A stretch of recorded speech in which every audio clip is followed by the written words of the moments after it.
Welcome to the Positively Healthy Mom podcast, where positive parenting meets well-being.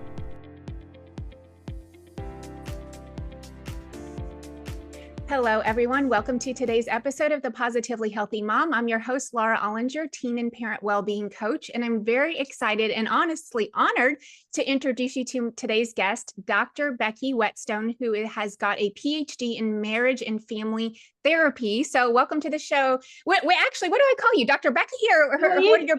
you can call me whatever you want. I don't require the formalities, but I love to be called Becky. Okay, let's do Becky then. Yes, that makes it easy. So I was very interested in your background, and honestly, I would love if you could just share a little bit about your story, about how you got to be doing what you're doing.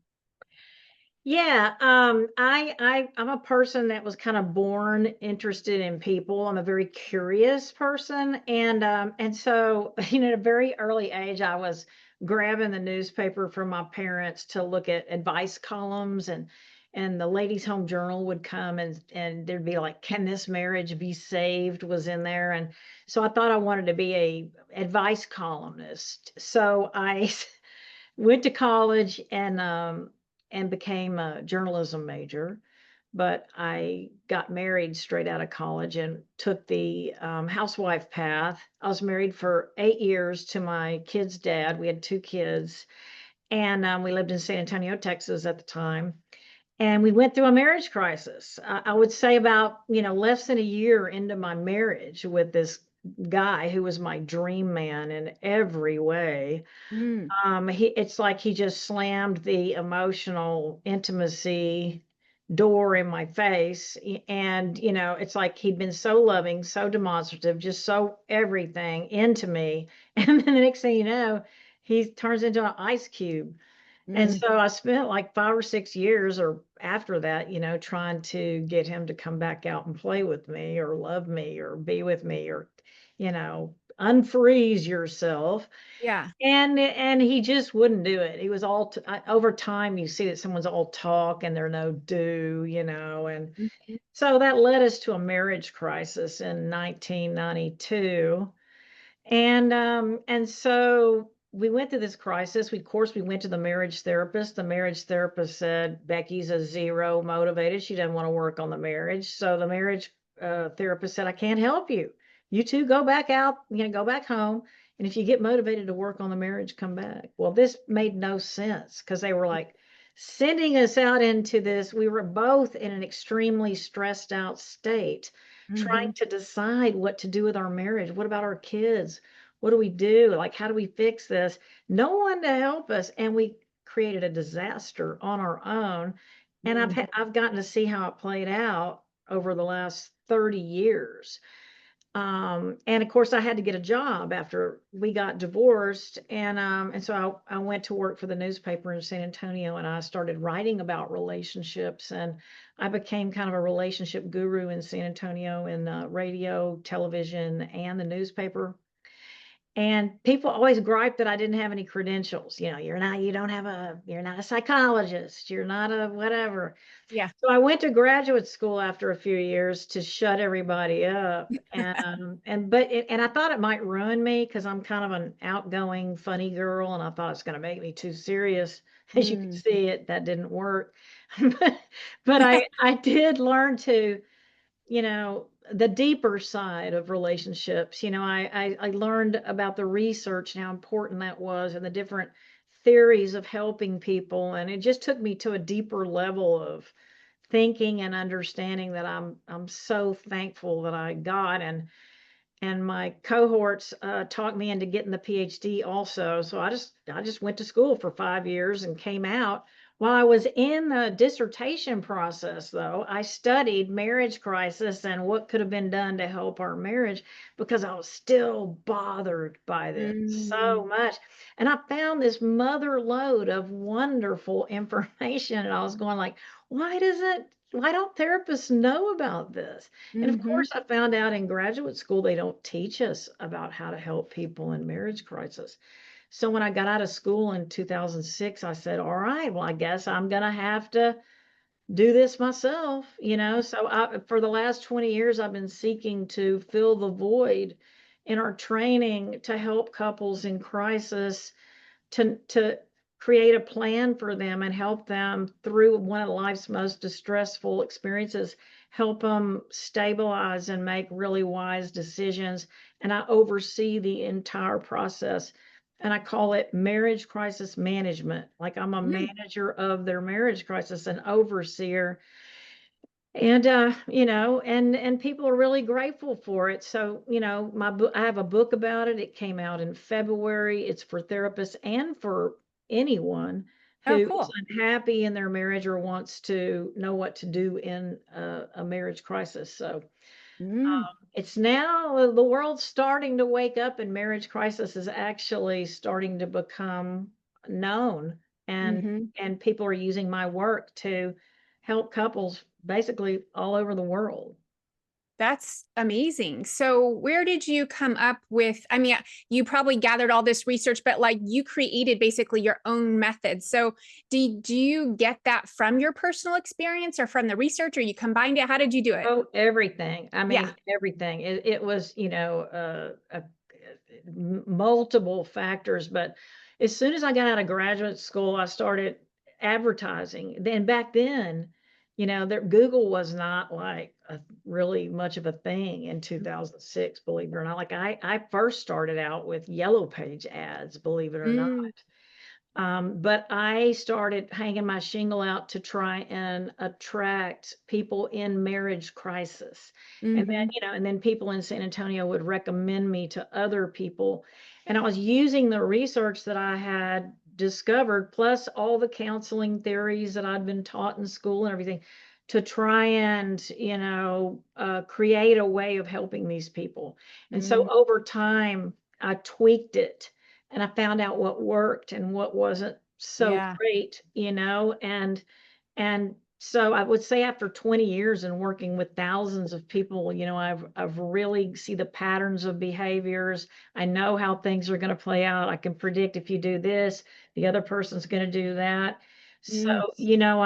I feel like I have a really solid understanding of the entire dynamic now and how to avoid pitfalls if you'll be willing to control yourself. Okay. Okay.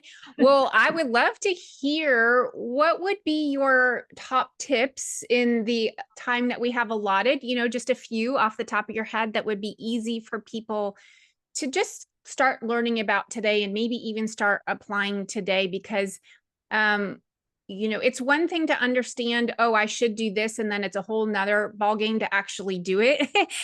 Of course. And like you're saying, they have to be willing to kind of control themselves. And so Mhm. I imagine, only because my work with teenagers and parents of teenagers is that it's a work in progress, right? It's kind of like this sculpture that we're making out of clay. And sometimes what works for some people doesn't work for other people. But at the end of the day, the people are the ones that have to decide if they're going to use the tools, how they're going to use the Yes. tools, right? So, what would be your top tips? Well, some of my top tips are like if you do have marriage problems, for God's sake, go to a therapist, please. Do Mm, not try to manage this yourself. And the other thing is, speak out early as soon as you're unhappy. And, like when you realize your problems in your marriage are serious, that's when you need to speak out and tell your spouse, I'm seriously struggling here and we need to go to the marriage therapist. So the biggest mistake people make is not telling their spouse, number one, and number two, um, trying to manage it themselves. You cannot believe what a difference, excuse me, a therapist can make in whether your marriage makes it or not. And then if you mm, are on the rocks, I want you to think in terms of slowing things down. Just mm, slowing things. There's no hurry to make a decision about what to do with your marriage. So I'm all about slowing things down. We want people's nervous systems to be in kind of a calm state so that they can make rational decisions.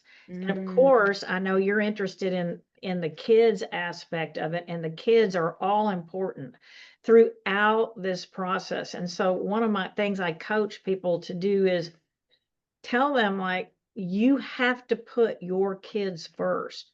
during a marriage crisis. And if you get divorced, I ask you to put them first until you get them raised to a certain point where Hmm. they don't really care what you're doing anymore. Yeah. I think it's if you bombard kids with too much change and transition in a short period of time, you're going to pay a very heavy price for that.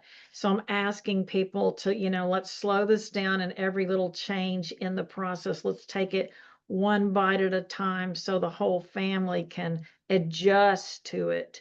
Humans have trouble adjusting to change. And so Yeah. we want to like take it, in slow little bites. Baby steps. Yeah, Yeah. that's all. Those are all great feedback. What came to mind is what would happen or what would be your advice, if you have any, on, I imagine, and I don't have any data on this, that it's typically the woman who wants to seek out help and that the man is the resistant one. And I don't know, but that's just like my hallucination of how things are, just based off of. Well, like, probably because you know that women are the consumers for self-help. It's mostly women who value love and romance and the quality of love and romance, whereas dudes are either thinking of themselves or what golf course they're gonna go to this weekend. Yeah. And so women we're wired for love more so than the man. Hmm. And so but 75% of the time, it's the woman who initiates divorce with a man. And so in marriage crisis management, and I call those people the deciders, they're the ones that are about to pull the plug on the marriage. And then there's the leaning in partners who want to do anything to save the marriage. So it's usually the leaning in partners that call me, the marriage crisis manager, to help them manage this crisis in a way to motivate their spouse to come back to the marriage. So the majority of my clients are men, Oh, yeah, okay. That was yeah. not what I was expecting. That Oh surprised me. yeah. Oh yeah. Oh yeah. Okay. So yeah, and there's really an art and a finesse to this, I'm trying to get both spouses on the same page at the same time where they Mhm. both want to work on the marriage. So Mm.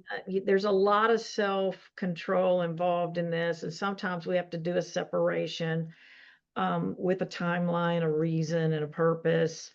But we can have, some great outcomes if people will follow my very wise instructions, Laura. Oh, I bet. Yeah, you sound like the pro. I would definitely turn to you if I was in the middle of a marriage crisis myself. So, what would be or I guess, how do you guide your couples if there is infidelity involved? Oh, Lord. God dang, I hate that. Unfortunately, when Becky first started out in this field, you know, all the signs would be there that someone's having an affair, and I go, well, it looks like you're having an affair. Oh, I'm not.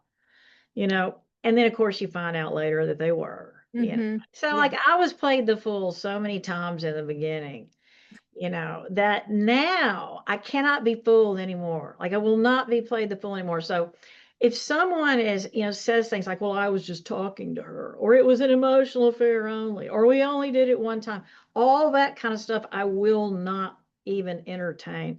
Yeah. We treat whatever affair is going on, whether they say it's texting only or whatever the hell it is, we treat it as the worst case scenario. Okay. They were having sex and a lot of it and all the time. And that's Yeah. just, and it makes them so mad that I handle it that way. But I got tired of being lied to. And plus, any sort of erotic breach of trust in a relationship is a big damn deal anyway. So Yeah. why not treat it as such? I mean, to minimize that to your spouse is to me one of the most disrespectful things a person could ever do. It wasn't a big deal. Well, you know what? Why do I feel like it was? Yeah. So unfortunately, because I've had so much experience in this realm, most we can't get people to stop having an affair. It's like if they're in a crazed state of obsession with Mhm. their affair partner, it's like they're on heroin. And Yes. so we have to recognize that. And I tell the leaning in partner, look, I'm so sorry, but if they say they're going to stop the affair, they will lie to that. They're going to lie to you when they say that, and then they're going to start sneaking around. So it's best to just stand back and let it play out. Just Wow. let it play out. Now, most leaning in partners don't have the stomach for that. Yeah. But if you could have the stomach for that and just let it play out and let your spouse go out and act crazy. Plus, once they have permission, and not that it's really permission, but you're Yeah. just accepting the obvious, right? It kind of loses its luster, Mm. and so Mhm. part of the appeal, I think, is the secrecy and the sneaking around and the lying. So if you think you could stomach it, let it play out, because I think that 9 times out of 10, these people don't end up with that person, and that thing's going to play out as soon as life gets real for them. Mhm. And Mhm. relationships that begin with affairs are very ripe for your children turning their back on you when they find out they're not going to accept your new partner, if that's who you end up with, because they feel loyal to their mother or father that you cheated on. And so if you choose to go that route, you're going to pay such a heavy price for it. So that's one thing I counsel people on, is here's how it's going to play out. Your Mm. kids will probably become estranged from you. They Mhm. will they will euphemistically spit in the eye of your new partner, and your spouse who you're divorcing will take joy in not cooperating with Mhm. because the situation was so appalling. Right. So anyway, that's kind of how I approach affairs. I don't believe a word anyone having an affair says. Absolutely. It's probably opposite day when you're hearing them talk. You know,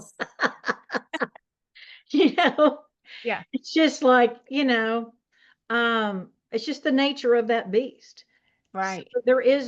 you cannot reason with the unreasonable. You cannot you can't be rationalized with them. In an insane state of mind. So we have Mhm. to treat it as such.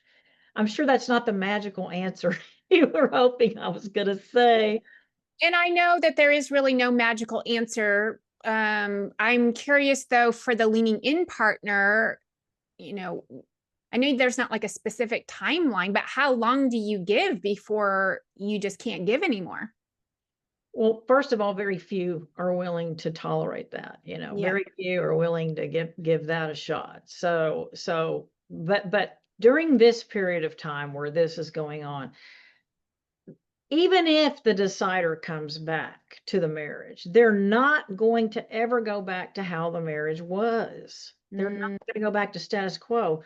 So the leaning in partner can spend their time very well during this period by getting therapy, getting healthy mind, body, spirit, working on themselves so that whether they stay married or they don't, they're going to be well positioned for whatever question mark future that they have.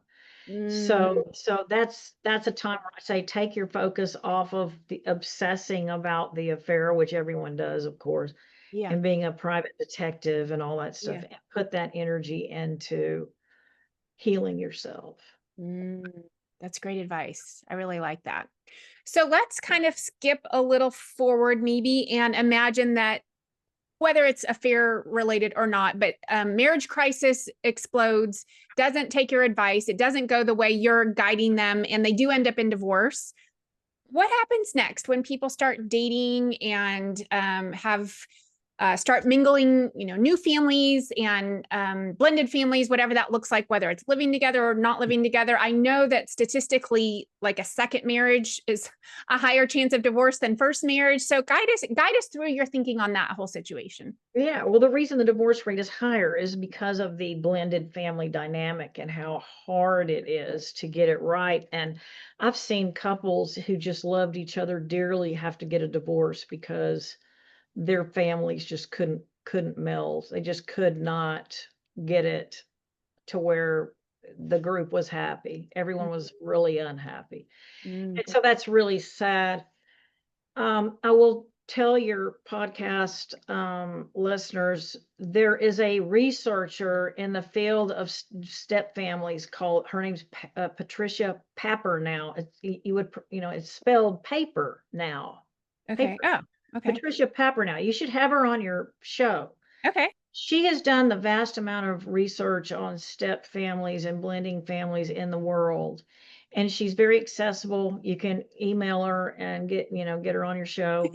Okay, so I was talking about, everybody that is even thinking of blending a family. If you're even thinking about it or you're in it, it's never too late to learn the basic dynamics that are life-changing to understand that Patricia Papper now has put out there in the Step Family Handbook, and she's written many books on step families and just the basic dynamics. And there's just a few things that all of us can be super aware of, and that is that when you have like the original family, which is like me, my ex-husband, and my kids, that's the original family, right? Mm-hmm. Mm-hmm. And then, so he breaks off and marries somebody, and now my kids have a stepmom. Mm-hmm. Well, when my kids go visit them, the stepmom is likely to feel like an outsider to the original group. Mm-hmm. Who already have ways of living their lives, traditions, rituals,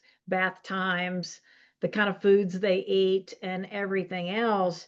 And so she may be trying to like bring new things into it and change the dynamics and stuff. And so she's going to feel like an outsider, and they may be resisting what she's bringing to the new family. Yeah. So it's like, and also at times my kids will feel like the outsiders to their dad and his new wife. And so Mm-hmm. it's a really important dynamic to keep in mind is that in blended families at various times in different situations, somebody is going to feel left out, not included as not as part of the group. And kids have a real hard time adjusting to step families. The more Mm-hmm. kids that are involved, the harder it is.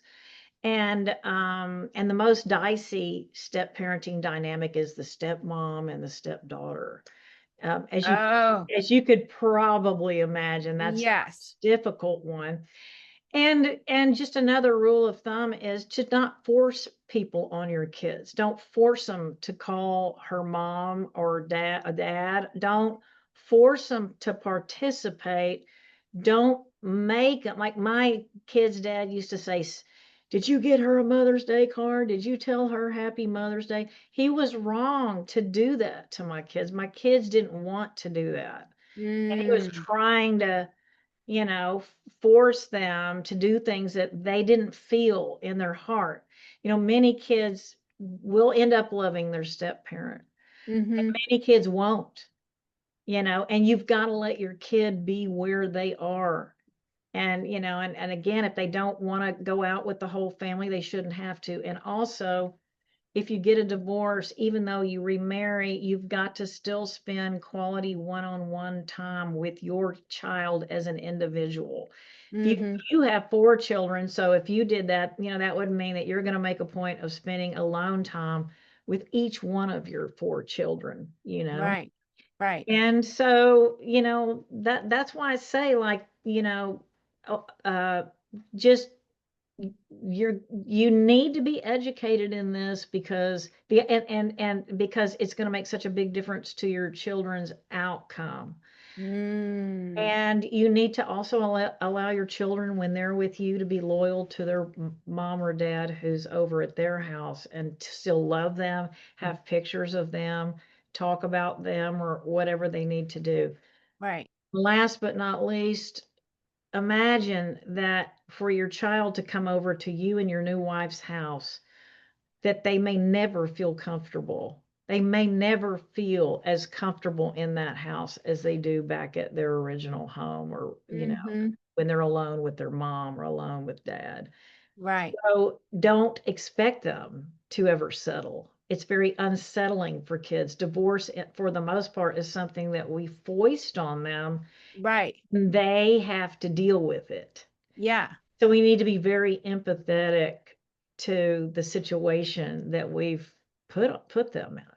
Yeah. Yeah. Man, those are all such valuable information. And so what about, just playing around here, when those children do grow up and become adults themselves, like what type of expectations change? Because I imagine that there's some parents who think, oh, well, you're not a child anymore. So now you have to grow up and accept my new partner, or something No, like that. no, Like at what point do these rules change, or do they ever? they don't. They don't Mm, change. They mm, don't change. I can't tell you how many adult people in their 30s, 40s, 50s whose parents divorced many years before, mhm, cry to me like tears, buckets of tears over the pain they feel about, they can't have the relationship, say, with their dad because the stepmom's always around. Like they can't, mm, or the stepmom is trying to control them, and it's just the discomfort they feel. And maybe some people's parent gets ill, and then maybe the step parent is controlling access to mm, their parent.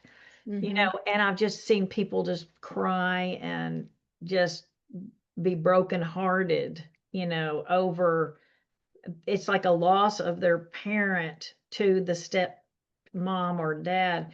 So I think that it doesn't change. I think you still have to think of your adult children as your children, and they're going to be very sensitive mhm, to slights and when you favor your new family over them, and all sorts of dicey dynamics that come up.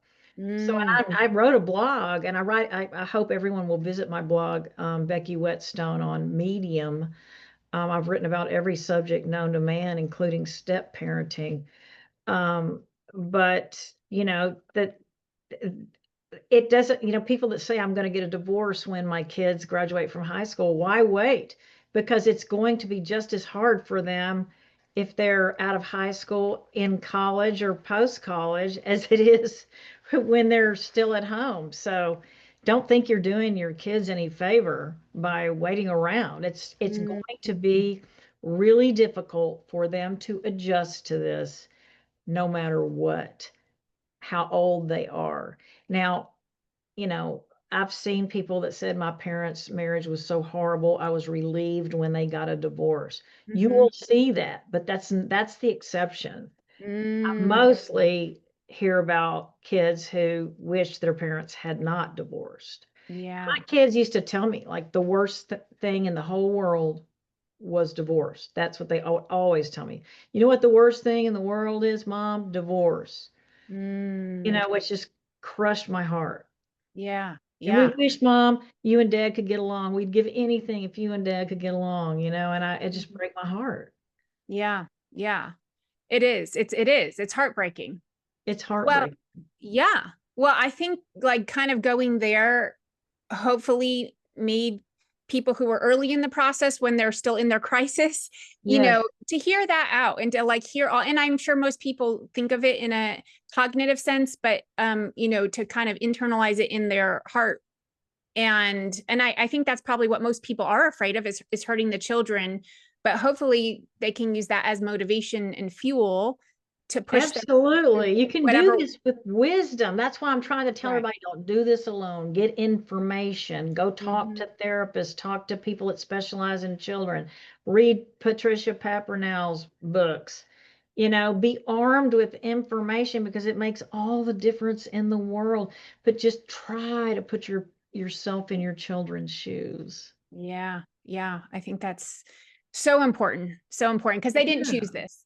No, Yes. Yeah. no. Well, Becky, where can people find you going forward if they want more from you? My website is marriagecrisismanager.com. You can have sessions with me alone or with your spouse. And then I'm going to be offering, I have a support group on Thursdays for anyone that wants to join us and talk about relationships, about their marriage or whatever. You can come see me one time or as many times as you want on Thursdays, and I think it's at 11 Central. And information is king. So Yeah, you'll get it on marriagecrisismanager.com, and and my book, I think I that's want out what to do when one of you wants to end your marriage. Available at okay. Good. all That was what I booksellers. wanted to ask you the title. They'll Yeah, clarify for the audience. Can you say yeah, it one more time just so we heard it? yeah. I think I want out what to do when one of you wants to end your marriage. Mm. Available at all booksellers online. Okay. Okay. Well, Becky, thank you so much for your time. This was such an important conversation. And, as you know, the statistics of divorce, I have found personally, you don't see a lot of divorces, and maybe it's just me, of parents with babies and toddlers and preschoolers, but the older they get, as my kids have gotten older, the more and more divorced families we encounter. Oh And yeah. so, I'm at the stage where I'm surrounded by teenagers and their parents, and those are my clients and then also my friends. And so I'm at the high school level as far as where my kids are, and that's where I see that number going up. So I know my audience is kind of at that same level developmentally where we are as far as families. And so hopefully we're catching them at the right time, and if not, then they can also do some work on the after side as well with you, I assume. Yes. Absolutely. Yes, Yeah. yes, yes. I mean, I see people through the marriage crisis and all the way out to the co-parenting and then healing beyond. And of Mm, course, information on step parenting and blending families and all of that. So, okay. yes. Okay. Well, thank you for the wonderful conversation today. I appreciate it. Thank you.